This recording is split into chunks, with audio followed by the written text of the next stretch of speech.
Ladies and gentlemen, welcome once more to the place I have been calling my House of Horror.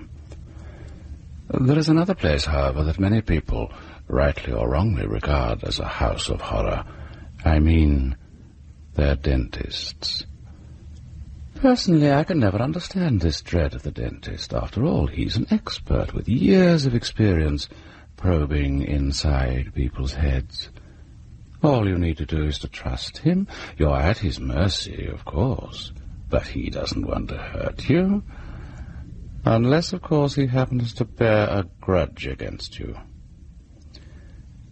Now, ladies and gentlemen, accept my invitation to a day at the... Yes, just a little more there and I'm done. Are you still feeling relaxed? Good. Here we go, then. I must make a good job of this one, mustn't I? I don't want to think of my last filling coming out. Wouldn't do at all. No. You'll be buried with this filling, Mrs. Phelps.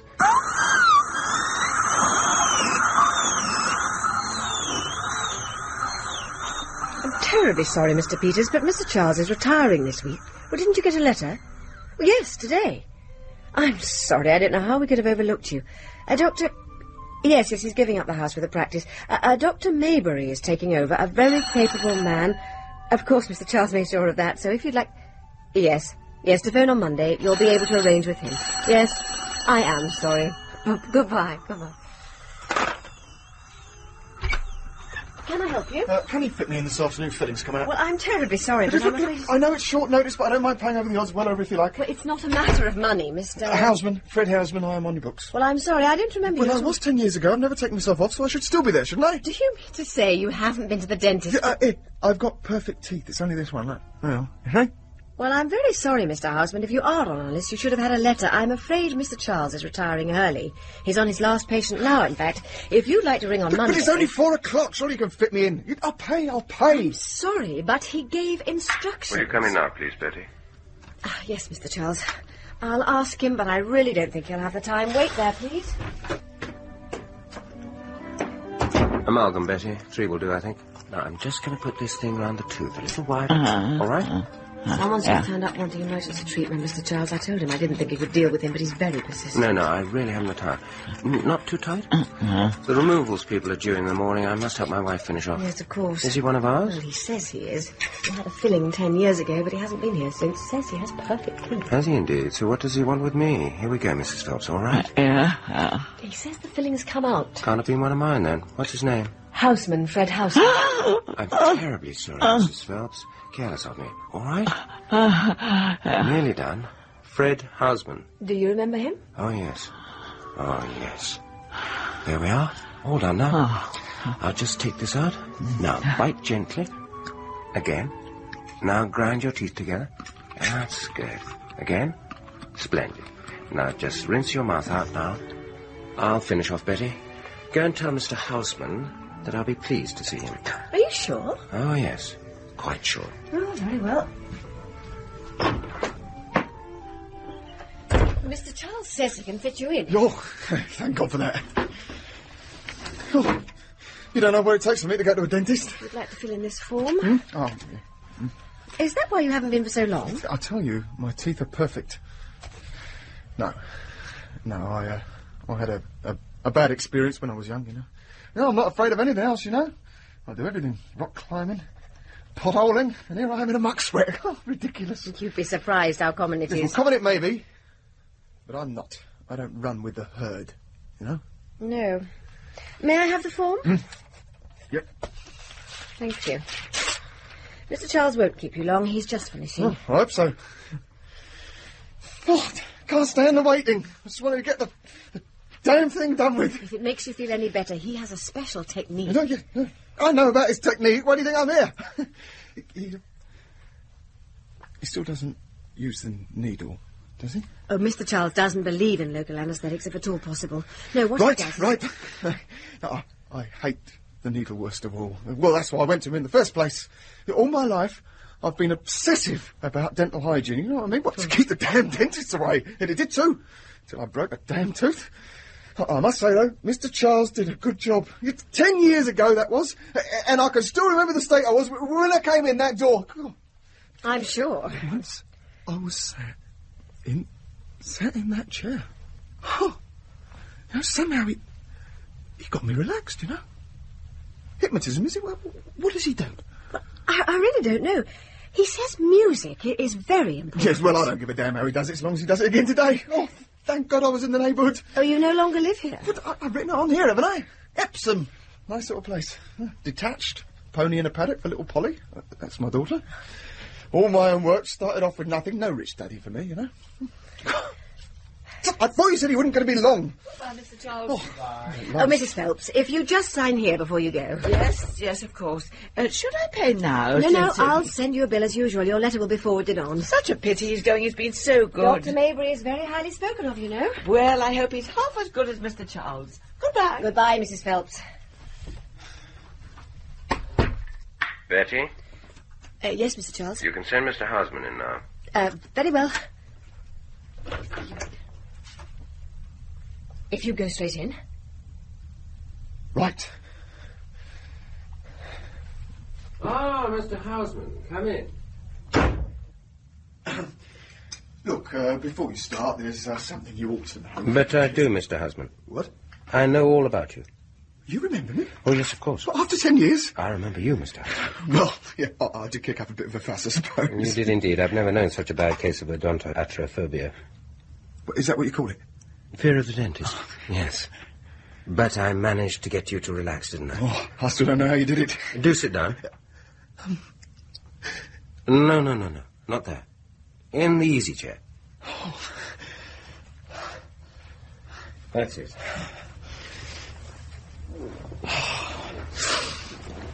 We'll talk for a while till you're properly relaxed. There's no hurry. You're not pushed for time, I hope. Nobody expecting you, waiting for you? No. Nobody knows you're here? No, why? Well, you know, the relaxation process sometimes takes a little time. Sometimes people like to ring up their loved ones, tell them not to wait. It helps put their minds at rest. Oh, no, that's all right. But it only happened over lunch. What did? Oh, the filling came out. Yes, of course. I was wondering how you'd managed to dislodge one of my fillings. Oh, bit of chicken bone. In a health food restaurant, would you believe? Well, it just goes to show you never know where you're safe, do you? Don't try to relax. I'm sorry? You're trying to relax. I can see it. Oh, is that wrong? Oh, yes. It's the fear expressing itself. You'll not get rid of it that way. I'll tell you when to relax, though by that time you will be. You know, you really should have taken my advice last time. Oh, what was that? I asked you to come back, didn't I? Well, there's nothing wrong with me. You've done the filling? Exactly. So I could have really got to work on your phobia in a totally non-threatening situation. Never mind, you're here now. Better late than never, eh? But, my goodness, you cut it fine. Another half hour and I'd have been back in the house with my wife. Do you have loved ones, Mr. Houseman? Yeah, well, I'm married, yes. Children? One, little Polly. I've got a photograph. Oh, no, please. No, pardon me, no. What was he like? So, a nice wife, a nice child, a nice little house, I expect.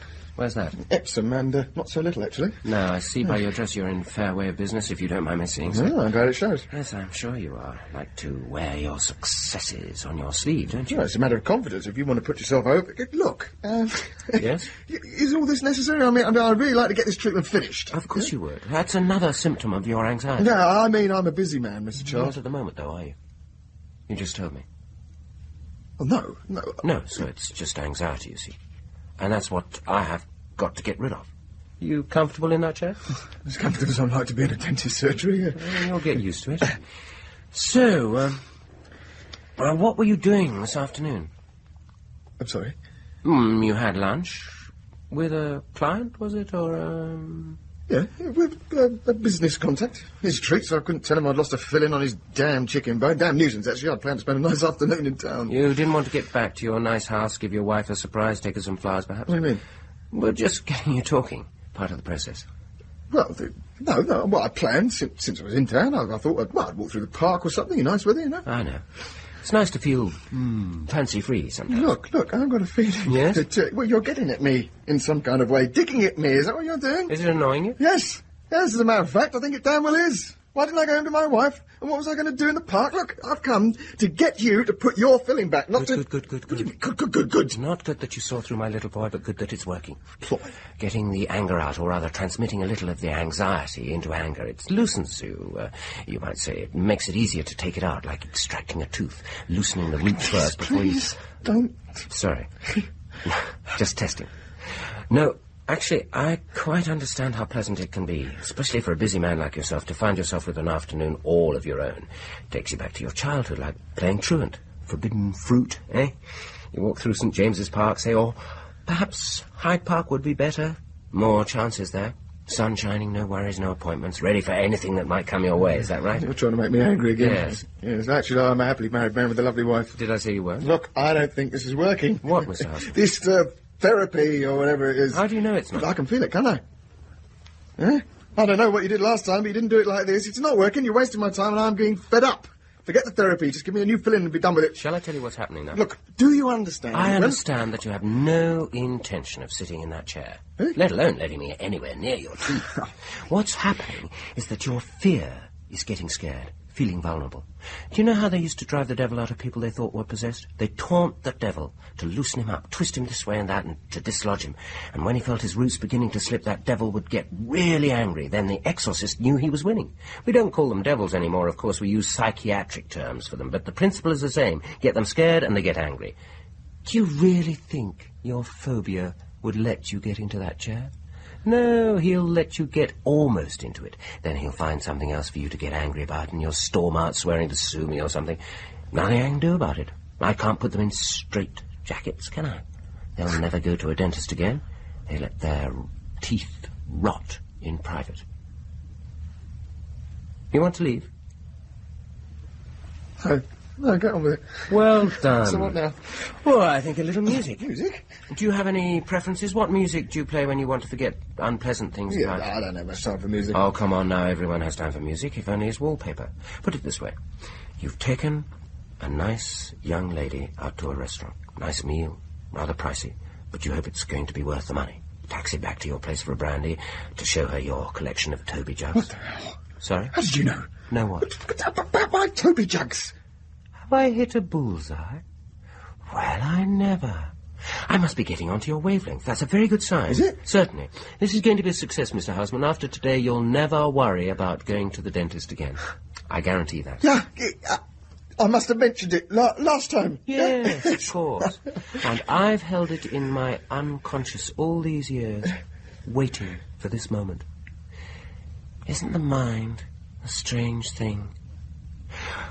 Well, then, you've got the lady into your nice little bachelor flat. This is before you married, of course. How long have you been married, Mr. Hosman? Oh, 9 years? So, there you both are, sitting on the sofa with a brandy or a scotch, wondering if the time has come to make the next move. You notice her eyes dart to the half-open door of the bedroom. You're not sure whether the expression in the eyes is apprehensiveness or anticipation. You decide to play safe and distract her with some music. Look. I don't think this is necessary. Mr. Houseman, I have to ask that you trust me. It is necessary, I assure you. Well, I'll choose something for you. I've got quite a good selection of tapes here. Now, something old, 10 years or so ago. How's this?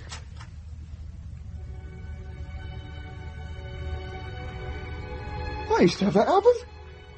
So, I've hit the nail on the head again, have I? That's good.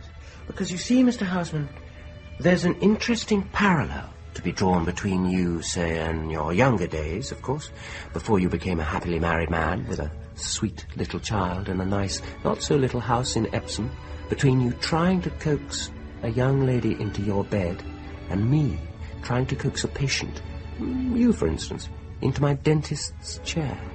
Think of the processes of dentistry. The prying fingers of a stranger in your mouth. What an impertinence, what an indignity.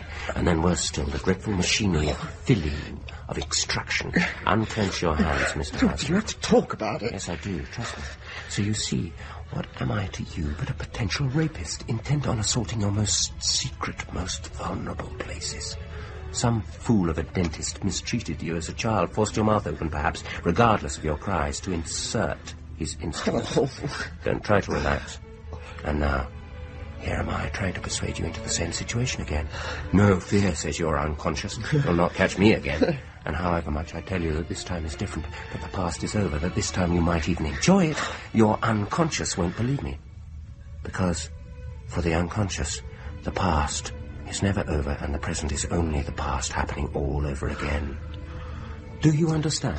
Understanding is one thing. And the emotions are another, I quite agree. I can't argue you into that chair, Mr. Houseman, I know that. And I can't do what that criminal idiot did all those years ago and force you. You're too strong now, and besides, I find the idea of that kind of forcing quite dreadful. No, I have to seduce you into my chair. Oh, you've got a job on? Oh, I have.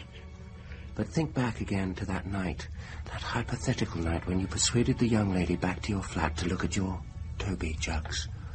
I've got a job on here, you might have thought. This is a tough nut to crack. On the other hand, she's still here. There was a time when she could have left after a quarter of an hour or so after the first brandy. She's still here. Nil desperandums. And look, when you smiled, she smiled. When they smile with you, the battle's as good as won. Isn't that so? Yes. Of course it is. And now I'm going to ask you to try my chair. Oh, no. Yes. No, you haven't done anything yet. It hasn't worked. You think not? No, you'll have to do better than that. You're right. I'm a tough nut to crack. But I have done something, you see. There's a change in our relationship. Haven't you noticed? You laughed with me. You feel more at ease. You feel you can trust me, don't you? I suppose so. And so you can permit yourself to issue a challenge. You'll have to do better than that. In other words, whatever I'm afraid of, I'm not afraid of you anymore. I'm in control of events. I'm not a small boy here. I don't feel like letting you near my teeth, but if you think you can change my mind, you just go ahead and try. Isn't that the case? Yeah, I suppose it is. And isn't it the same with women? When you sense that they're challenging you, the battle's as good as won. Yes. So, now I'm in a position to make you a request and a promise, which you know I'll keep because you trust me. And in any case, you're in control. The request is that you try out the chair for a moment. No treatment, no, not even a peek into your mouth. And the promise is that as soon as you say the word, you can go back into that chair again. Well? You won't look in my mouth? I promise. Yeah, all right. If you think it'll get you anywhere. Good. That's it. Sit comfortably. Legs straight, you're not on a horse. And now I'll show you how it works. This is how we put children at their ease nowadays, you know. We treat the chair like a toy, and we're all still children at heart. Apprehensive, but curious. This is how it goes. Down. And up. And this is how it tips back. No, you're thinking of its function.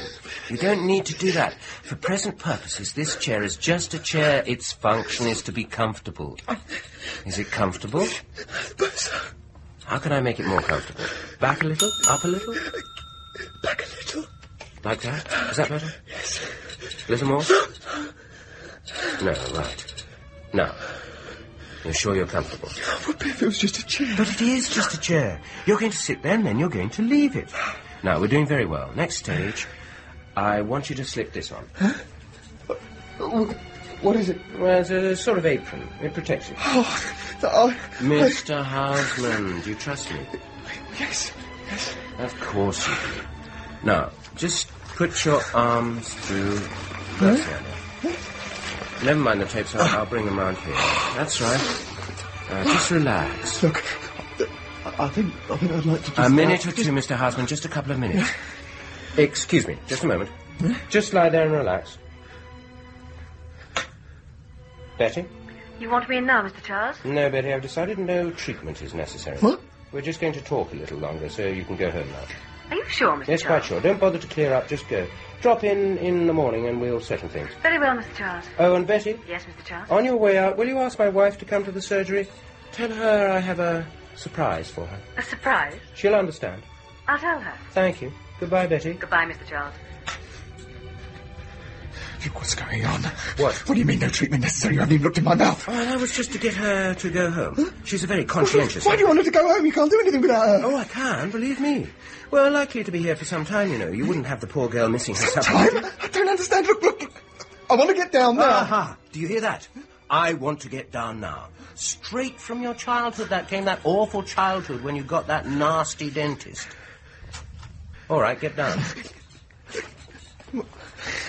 I can't. I can't move my arms. The tapes have got caught or something. Let me see. Oh, so they have.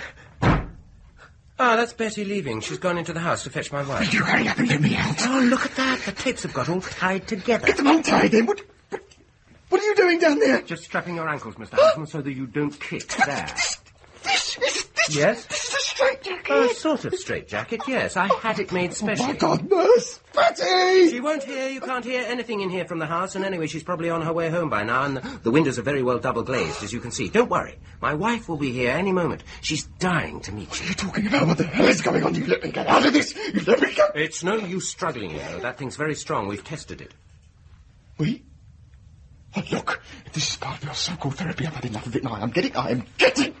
Let me out! Please, may I get down? You struggle for this, you let me out! Please, may I get down? Please! Please, may I get down? I get down, I don't feel very well. Oh, do you not? That's a pity. You're going to let me out? No. You promised! Promises are very insubstantial things, Mr. Houseman, as you know. Oh, I don't know what you're talking about. Oh, God, this is a nightmare. Yes, you're right. A nightmare returned. It was somebody else's. Now it's yours. It's about, please let me out. Look, my wife knows I'm here, so she'll soon be on No, the way. your wife knows nothing. No one knows anything. You told me so. Let me out this jet, please. Look, I'll do whatever you want. I'll give you whatever you want. What I want you can't give me, Mr. Houseman. What you owe me, you can't pay back. And what you owe my wife... Tell your wife. As for getting me struck off, you forget I'm retiring today. You're my last case, Mr. I think I'm Houseman. going to be sick. Oh, I hope not. You do know my wife, you know. Or did once. In the biblical sense, as they say. Before you were married, of course. You don't go in for that kind of thing anymore. Well, you're a respectable family man, aren't you? With a nice little family and a nice big house in... Look here, Hadimo. Be quiet, I'm talking. Damn world explodes. Mr. Houseman, I'm not in a position to have to keep my temper with you. If you interrupt me again, I shall take this piece of machinery here and wedge your mouth open with it. And if you still make noises, I shall hurt you. Do you understand? About 12 years ago it was. You may not remember the woman, Mr. Houseman, I dare say. She was one of many. But you must remember the case. Case? Yes, I see you do. I was very distressed to read about it in the paper. I've always had a hatred of physical violence. It's what makes me a good dentist, I think. Made me. And that you'd actually got away with it. I knew you were guilty. I knew her, you see. As a patient. A sweet child. I knew she was not capable of such things as came out at the trial. And I saw the change in her. Her teeth were always good. But she took to seeing me regularly after it was all over, after she'd lost the case and thus been branded as a perverted woman. She knew I was gentle, you see, and she needed to remind herself that there was in the world at least one gentle man. And I was a good deal older, that helped. She could treat me as a father. She'd sit there in that chair, and while I pretended to examine her teeth, I'd talk to her, try to comfort her, though of course without alluding to the reason for her distress. Anyway, the long and short of it was, we married. It wasn't only pity. No, she attracted me. You'll understand that. Only after that experience with you, there were difficulties. She couldn't bear to be touched. Not even by me. She told me about it eventually. A pleasant young man who took her out to a nice meal. How he persuaded her to drop into his place for a brandy and to see his collection of Toby jugs. She was an innocent and soft music. And then the rest. And then the court case, her humiliation, his release, his crowing to his friends, spreading stories, yes, I heard. And then having to get rid of the child. Your child. Oh, my God. Did you know about that? To her, it was a sin. But she had to commit it. She'd have gone mad otherwise. A sin she paid for because afterwards she discovered that even if she could bear the physical contact, she couldn't bear more children. That's one of the debts you owe us. No, I didn't. Then one day, in you came for a filling. I knew you, though you didn't know me. She'd pointed you out in the street once with terror. You sat in my chair, and I could do nothing. I asked you to come back, but you didn't. So I waited and prepared. And here you are. I'm sorry. Look. If there is anything... Wait! Money... You haven't heard the best bit. A very strange thing happened when I told her I'd had you in this very chair. She said, "What would you have liked to do?" I told her, and her eyes lit up. That night, for the first time, I'd made a mistake, you see, with my gentleness. My innocent child. Your fault, Mr. Houseman. Fred. Another debt. We talked fantasies that night. Nasty fantasies. About you. And for the first time as we talked, she allowed me to touch her. And that's how it's had to be ever since. You've lived with us in our marriage, Fred, in a most intimate way. They were her idea. The straight jacket and the ankle straps. She wanted to feel that somehow, someday, her fantasies would take on flesh. And here you are. She won't be long now. She'll be preparing. Let me go. You can't do this. Help. Help. That's it, open wide. Splendid.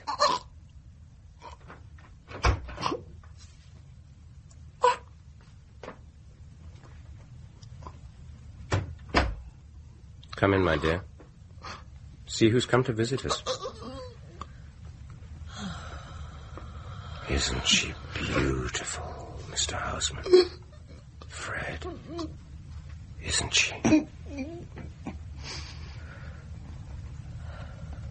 Why don't you loosen his clothing here a little, my dear?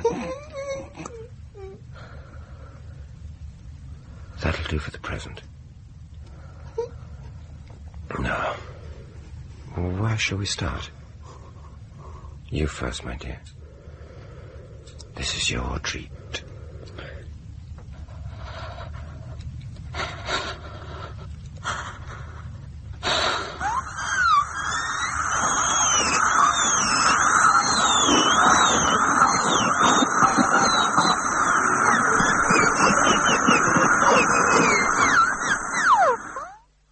Well, if any of you have an appointment with your dentist tomorrow, I hope that little tale won't cause you to cancel it. After all, it was only a story. Wasn't it? John Castle played the nasty Mr. Charles, and Mick Ford the oh-so-unfortunate Mr. Houseman. Betty was played by Karen Archer, and Mrs. Phelps by Joan Matheson. A Day at the Dentist's was written by James Saunders, based on an idea by Arch Obler. The director was Martin Jenkins. My name is Edward de Souza, the Man in Black, and I hope you'll join me next week when I tell you a story that goes into the mouth in quite a different way.